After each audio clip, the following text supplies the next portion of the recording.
Assalamualaikum warahmatullahi wabarakatuh. Di sini kami dari kelompok 8 yang beranggotakan saya Anggita Razarani, kemudian ada Anggia Rizkika Okta dan ada Dwi Cici Cahyani. Di sini kami akan mempresentasikan makalah kami tentang pengaruh ilmu akidah dalam pembentukan akhlak. Baik, di sini saya akan menyampaikan materi yang pertama, kemudian materi yang kedua akan disampaikan oleh saudari Anggia Rizkika Okta, dan materi yang ketiga akan disampaikan oleh saudari Cici. Baik, yang pertama yaitu saya akan membahas tentang pengertian akidah. Pengertian akidah sebagai bidang studi, yakni ilmu akidah itu bermakna dengan pengertian secara etimologi dan terminologi. Akidah sebagai ilmu mempunyai beberapa sebutan, antara lain adalah ilmu kalam dan ilmu usuluddin. Pengertian ilmu akidah merujuk Permenak RI nomor 2 tahun 2008, terdiri dari 3 macam, yaitu ilmu akidah di madrasah ibtidaiyah, ilmu akidah di madrasah sanawiyah, dan ilmu akidah di madrasah aliyah. Ilmu akidah di madrasah ibtidaiyah sebagaimana termaktub dalam Permenak RI nomor 2 tahun 2008 tersebut ialah suatu mata pelajaran pendidikan agama Islam yang mempelajari tentang rukun iman yang dikaitkan dengan pengenalan dan penghayatan terhadap al-asma dan al-husna. Kemudian yaitu tentang akhlak. Akhlak berasal dari bahasa Arab jamak, dari bentuk mufradatnya yaitu khulukun, yang berarti budi pekerti, perangai, tingkah laku, dan tabiat. Sedangkan menurut istilah adalah pengetahuan yang menjelaskan tentang baik dan buruk, benar dan salah, mengatur pergaulan manusia, dan menentukan tujuan akhir dari usaha dan pekerjaannya. Akhlak pada dasarnya melekat dalam diri seseorang, bersatu dengan perilaku atau perbuatan. Jika perilaku yang melekat itu buruk, maka disebut akhlak yang buruk atau akhlak mazmumah. Sedangkan perilaku tersebut baik, maka disebut dengan akhlak mahmudah. Nah, itu yang dapat saya sampaikan, kemudian akan dilanjutkan oleh saudara. Di sini saya akan melanjutkan materi yang selanjutnya, yaitu cara pembentukan akhlak. Berbicara mengenai masalah pembentukan akhlak sama dengan berbicara tentang tujuan pendidikan.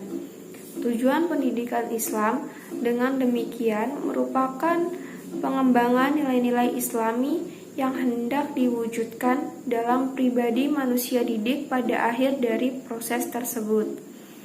Faktor yang mempengaruhi pembinaan akhlak pada anak ada 2, yaitu yang pertama dari dalam. Dari dalam merupakan potensi fisik, intelektual, dan hati rohaniyah yang dibawa anak sejak lahir, dan faktor yang dari luar yaitu merupakan kedua orang tua di rumah, guru di sekolah, dan tokoh-tokoh serta pemimpin di masyarakat. Melalui kerjasama yang baik antara 3 lembaga pendidikan tersebut, maka aspek kognitif, efektif, dan psikomotorik ajaran yang diajarkan akan terbentuk pada diri anak. Selanjutnya saya akan menyebutkan faktor-faktor yang dapat membentuk akhlak setiap manusia, yaitu ada 2. Yang pertama, faktor pembawaan naluriyah sebagai makhluk biologis, faktor pembawaan sejak lahir yang menjadi pendorong perbuatan setiap manusia. Faktor itu disebut dengan naluri atau tabiat. Yang kedua, yaitu faktor sifat-sifat keturunan.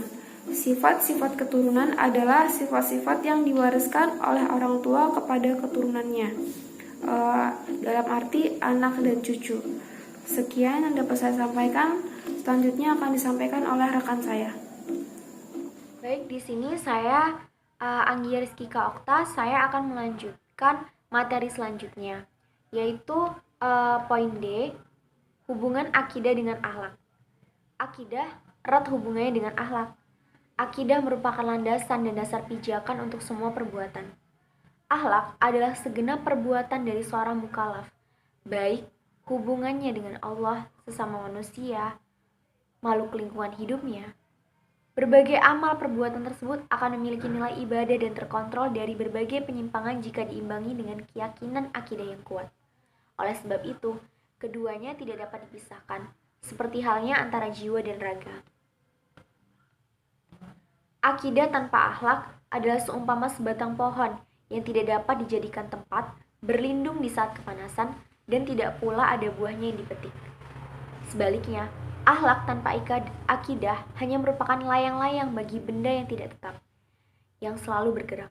Oleh karena itu, Islam memberikan perhatian yang serius terhadap pendidikan akhlak. Rasulullah SAW menegaskan bahwa kesempurnaan iman seseorang terletak pada kesempurnaan dan kebaikan akhlaknya. Sabda beliau, orang mukmin yang paling sempurna imannya ialah mereka yang paling bagus akhlaknya. Hadis riwayat Muslim. Kemudian poin selanjutnya, pengaruh ilmu akidah terhadap pembentukan akhlak. Banyak contoh yang membuktikan bahwa pengetahuan atau pemahaman itu berpengaruh besar terhadap perkembangan perilaku para siswa yang berprestasi dalam arti luas maupun ideal. Dalam bidang pelajaran agama Islam misalnya, akidah, sudah tentu akan lebih rajin beribadah sholat, puasa, dan lain-lain. Sedangkan dalam bidang akhlak manusia juga tidak segan memberikan pertolongan atau bantuan kepada orang yang membutuhkan. Sebab jika memberi bantuan, itu merupakan suatu kebajikan atau kebaikan. Mungkin itu yang dapat saya sampaikan. Kami mohon maaf apabila ada salah kata. Kami akhiri. Wassalamualaikum warahmatullahi wabarakatuh.